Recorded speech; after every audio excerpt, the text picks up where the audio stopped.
فاتحہ۔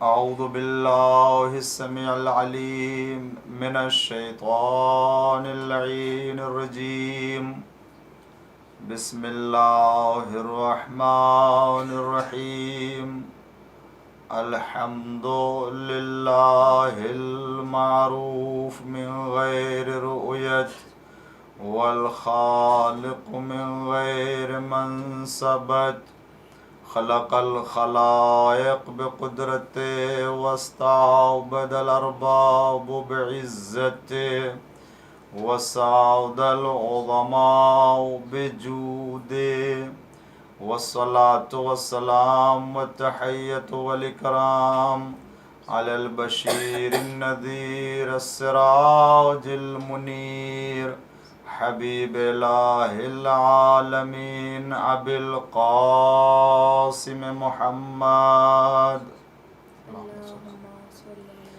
وعلی آلہ الطیبین الطاہرین المعصومین المظلومین المنتخبین المنتجبین الغر المیامین الذین اذهب اللہ عنہم الرجس وطهرهم تطهيرا، اللهم صل على محمد وآل محمد، لا سيما الإمام المبين بقية الله في الأرضين، الحجة الثاني عشر والمهدي المنتظر، عجل الله تعالى فرجه الشريف، اللهم لعن أول ظالم ظلم حق محمد وآل محمد، وآخر تابع له على ذلك، اللهم لعن العصابة التي جاهدت الحسين وشايعت وبايعت وتابعت على قتله، اللهم لعنهم جميعا. اما بعد، فقد قال الله الحكيم في قرآن الكريم وقوله الحق، بسم الله الرحمن الرحيم، انما يريد الله ليذهب عنكم الرجس اهل البيت ويطهركم تطهيرا. اللهم صل على محمد وآل محمد. عزیزان گرامی، ناظرین اکرام، آج عاشور کا دن، روز شہادت سرکار سید الشہداء امام حسین علیہ السلام اور ان کے 72 ساتھیوں کی شہادت کا دن، عظیم ترین حادثہ تاریخ انسانیت میں جو رونما ہوا سن 61 ہجری میں ماہ محرم کی 10 تاریخ کو، جو روز عاشور کہا جاتا ہے. آج ساری دنیا اور تمام انسانوں کا دل شہادت امام حسین علیہ السلام سے مغموم ہے، اور سارا عالم غمزدہ ہے، اس لیے کہ یہ وہ شہادت ہے کہ جس شہادت پر آسمان نے خون کی بارش کی اور سرخ گرد و غبار آسمان سے نازل ہوا. زمین نے بھی حسین ابن علی کے غم میں اپنے آثار کو ظاہر کیا، پرندوں نے گریہ کیا، دریا کی مچھلیوں نے بھی گریہ کیا. یہ وہ دن ہے کہ جس دن زہرا کا لال 3 دن کا بھوکا پیاسا کربلا میں شہید کر دیا گیا. سرکار سید الشہداء امام حسین علیہ السلام نے اپنے قیام سے پہلے، جیسا کہ میں نے اپنے گزشتہ تمام مجالس میں حسین ابن علی کے کلام اور ان تمام روایات کے ذریعے سے خود اہل بیت کی امامت کی طرف توجہ دلائی، جہاں امام حسین علیہ السلام نے دنیا کو اپنے قیام سے پہلے اپنی امامت اور اہل بیت کی قیادت اور رہبری کی طرف لوگوں کو متوجہ کیا اور امت کو بیدار کیا کہ دیکھو، اگر کوئی دین کی رہبری کی قیادت رکھتا ہے اور اگر کسی کو اس کی صلاحیت ہے اور خدا نے، رسول نے عطا کیا ہے تو وہ ہم اہل بیت ہیں۔ حسین ابن علی نے اپنے قیام سے متعلق اتنا واضح پیغام دے دیا تھا کہ کسی کو کسی طرح کا کوئی اس میں شبہہ یا ابہام نہیں رہ جاتا تھا۔ حسین ابن علی نے خط لکھ کر کے اپنی نصرت اور حق کی پیروی اور حق کی اطاعت کی طرف دعوت دی تھی کہ ان لوگوں نے بھی اگر حسین ابن علی کی مدد اور نصرت کے لیے کربلا میں جمع ہو گئے ہوتے تو فرزند زہرا کو اس طرح سے شاید نہ قتل کر سکتے جس طریقے سے رلا کے مارا۔ عزاداران حسین، آج مجھے صرف امام کی شہادت اور رخصتی اور امام کی مصیبت کو بیان کرنا ہے دامن وقت میں، اور یہ وقت نہیں ہے کہ میں کچھ تفصیلات عرض کروں، مگر حسین نے کتنی عظیم قربانی دی ہے کہ تمام معصومین علیہ السلام نے آپ کی عزاداری اور گریے کا اہتمام کیا۔ امام رضا غریب نے فرمایا، اے ریان، اگر تمہیں کسی چیز پر رونا آئے تو فبکے علی الحسین، حسین مظلوم پر گریہ کرنا کہ انہیں بہت ہی بے دردی سے قتل کیا گیا، جیسے کسی گوسفند کو ذبح کیا جاتا ہے اس طریقے سے حسین ابن علی کو ذبح کیا گیا۔ عزادارو، آج ہر عزادار غمزدہ ہے، ہر عزادار مغموم ہے، نہ اسے گھر میں کچھ اچھا لگتا ہے نہ باہر کچھ اچھا لگتا ہے۔ ایسے لگتا ہے کہ اپنے گھر میں کسی کا جنازہ ہو گیا، اس سے بھی زیادہ حسین ابن علی اور ان کے ساتھیوں کا غم محسوس ہوتا ہے۔ عزادارو، کربلا میں جب عاشور کا دن آیا ہے تو صبح پہلے حملے میں ہی حسین ابن علی کے بہت سے چاہنے والے قربان ہو گئے اور بہت سے چاہنے والے امام حسین کے راہ حسین میں راہ حق میں کام آ گئے۔ ہاں عزادارو، تفصیلات میں جانے کا موقع نہیں، مگر جب سب اصحاب اور انصار کام آ گئے اور سب شہید ہو گئے تب اولاد بنی ہاشم کی باری آئی۔ کبھی عقیل کی اولاد جا رہی ہے، کبھی مسلم ابن عقیل کے بیٹے جا رہے ہیں، کبھی علی ابن ابی طالب کے فرزند جو ہیں وہ جا رہے ہیں، کبھی جو حسن کے اولاد جا رہے ہیں۔ ہر ایک ہے کہ جو اپنی جان قربان کر رہا ہے۔ جب کوئی نہ بچا تو حسین نے تنہا محسوس کرتے ہوئے آواز دی، حل من ناصر ینصرنا، حل من مغیث یغیثنا، ہے کوئی جو میری مدد کے لیے آئے، ہے کوئی جو میری نصرت کے لیے آئے۔ ہاں عزادارو، ایک مرتبہ حسین نے محسوس کیا کہ ایسا لگتا ہے کہ خیمے سے رونے کی آواز آ رہی ہے۔ بس آپ نے گھوڑے کو دوڑاتے ہوئے خیمے کی طرف آئے، آواز دی، بہن زینب، کس چیز نے تم کو رلایا؟ ابھی میں زندہ ہوں۔ زینب نے فرمایا، اے بھیا، جب آپ نے آواز استغاثہ بلند کی، اصغر نے اپنے کو جھولے سے گرا دیا۔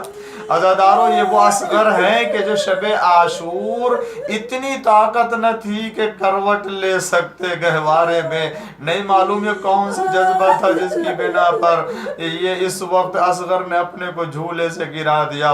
حسین نے آغوش میں لیا، لے کر کے بلندی پر آئے، آواز دی، اے قوم جفاکار، اگر تمہاری نگاہ میں گنہگار ہوں تو یہ بچہ تو بے خطا ہے، اسے پانی کیوں نہیں پلاتے ہو؟ ہو، یہ تو بھوک سے پیاس سے جاں بلب ہو رہا ہے، آؤ تم اس کو خود پانی پلاؤ۔ مگر ہرملا کے سے شعبہ تیر کا نشانہ لگا، رباب کا بچہ ذبح ہو گیا حسین کے آغوش میں، اور حسین لے کر کے آئے پشت خیمہ پہ۔ حسین نے چاہا کہ دفن کریں باب ازا، یہی ایک لاش ہے جسے حسین نے دفن کرنے کا اہتمام کیا تھا۔ آئے ذوالفقار سے تلوار کھودی، کھودنے کے بعد چاہتے ہیں اصغر کو رکھ دے عزادارو۔ ہم بھی اہتمام کرتے ہیں، آپ بھی، کہ جب کسی کو قبر میں لٹاتے تو پہلے لحد بناتے ہیں، پھر اس کے بعد اس کے اوپر لکڑیاں رکھتے ہیں تاکہ مٹی اس کے اوپر نہ پڑے۔ ارباب ازا حسین کہاں سے اتنا انتظام کرے، اسی لیے تو گرم ریت پر اصغر کو لٹانا چاہتے ہیں، کبھی آغوش میں اصغر کو لیے ہیں اور کبھی قبر کو دیکھتے ہیں۔ بھئی آواز آئی آسمان سے، زاہو حسین، اے حسین اصغر کو قبر میں لٹا دو کہ اس کے لیے ماں جنت میں دودھ پلانے والی۔ لیجے حسین نے قبر میں لٹایا، مٹی ڈالی، ریت ڈالے، اور اس کے بعد قبر سے لپٹ کے حسین روتے رہے دیر تک، اور اس کے بعد اٹھے اصغر کو دفن کر چکے تو حسین اٹھے اور آئے، آواز دی، اے بیبیو تم سب کو میرا سلام ہو، اے زینب تم کو میرا سلام، اے میری چھوٹی بہن ام کلثوم تم پر میرا سلام، اے سکینہ تم کو میرا سلام، اے میری ماں کی بوڑھی کنیز فضہ تم پر بھی میرا سلام۔ حسین سلام کر کے جانا چاہتے ہیں، بیویوں نے خیمے کے اندر بلا لیا، آقا تھوڑی دیر کے لیے ہمارے درمیان آئیے۔ لیجے ابھی تک ردا باقی ہے نا، ابھی زینب کی چادر محفوظ ہے، اسی لیے زینب نے خیمے میں اپنی چادر بچھا دی، حسین کو بٹھایا، تھوڑی دیر بات ہوتی رہی۔ ایک مرتبہ فضہ کو بلایا، حسین نے آہستہ سے کہا کہ فلاں لباس لے کے آ جاؤ۔ ادھر فضہ اٹھی گئے اس گوشے میں، زینب نے دریافت کیا، فضہ ارے تم کیا لیے جا رہی ہو؟ بکا حسین نے لباس منگوایا ہے۔ کہا اے فضہ یہ کیوں نہیں کہتی کہ میرے بھائی کے لیے کفن کا انتظام کر رہی ہوں؟ میں سمجھ گئی، میری ماں نے کہا تھا جب بھائی حسین تمہارا لباس پہن لے تو سمجھ لینا اب دوبارہ پلٹ کے خیمے میں نہ آئے گا۔ ہاں میرے بھائی خدا حافظ، میں تمہیں اجازت دیتی ہوں، مگر ایک وصیت یاد آتی ہے۔ اے بھائی آؤ، میں اپنے اس وصیت کو ادا کرنا چاہتی ہوں۔ آؤ، کیا ہے بہن زینب؟ ایک مرتبہ کہا حسین ذرا سا جھکو، بھیا تھوڑا سا خم ہو۔ ادھر حسین جھکے، زینب نے حسین کے گلے کا بوسہ لینا شروع کیا۔ اے بہن زینب یہ کیا ہے؟ کہا تھا جب میرا بیٹا آخر رخصت کے لیے آئے تو میری طرف سے حسین کے گلے کا بوسہ لے لینا کہ حسین کے شہادت کا وقت قریب ہے۔ ایک مرتبہ حسین نے فرمایا بہن زینب مجھے بھی ایک وصیت یاد آتی ہے۔ کہا وہ کون سی مصیبت ہے، وہ کون سی وصیت ہے؟ فرمایا کہ ذرا اپنے شانے سے ردا تو ہٹاؤ۔ اب جو ردا ہٹائے، حسین نے شانوں کو چومنا شروع کیا۔ کہا یہ کیا کر رہے ہیں بھائی؟ کہا ماں نے مجھے بھی وصیت کی تھی اور مجھے بھی یاد ہے کہ تھوڑی دیر کے بعد انہی بازوؤں میں رسیاں باندھی جائیں گی اور کشا کشا پھرایا جائے گا۔ حسین اٹھنے کے بعد صبح سے اپنے اس بیٹے کے خیمے میں نہیں آئے کہ جہاں آپ کا سید سجاد بیمار کربلا غش کے عالم میں ہے۔ آئے زینب کو ہمراہ لیا، آگے زینب اور حسین پیچھے پیچھے آئے۔ زینب نے غش سے چوکایا، بیدار کیا، بیٹا دیکھو تمہارا بابا ملنے کے لیے آیا ہے۔ اس مطلب سید سجاد اٹھے، کیا دیکھا؟ سید سجاد کہتے ہیں کہ میں اپنے بابا کو پہچان نہ سکا، کہاں ہے میرا بابا، کدھر ہے؟ اس لیے کہ اتنے زخم تھے اور اتنے تیر لگے ہوئے تھے، میں اپنے بابا کو نہ جان سکا۔ ایک مرتبہ میں نے دریافت کیا، بابا یہ بتائیے کہ بنی امیہ سے کیا فیصلہ ہوا؟ فرمایا صبح سے جنگ ہو رہی ہے۔ ایک مرتبہ سید سجاد گھبرا گئے، صبح سے جنگ ہو رہی ہے تو بھی میرا بھائی عباس کہاں ہے، میرا بھائی اکبر کہاں ہے، میرا قاسم کہاں ہے؟ ایک ایک کو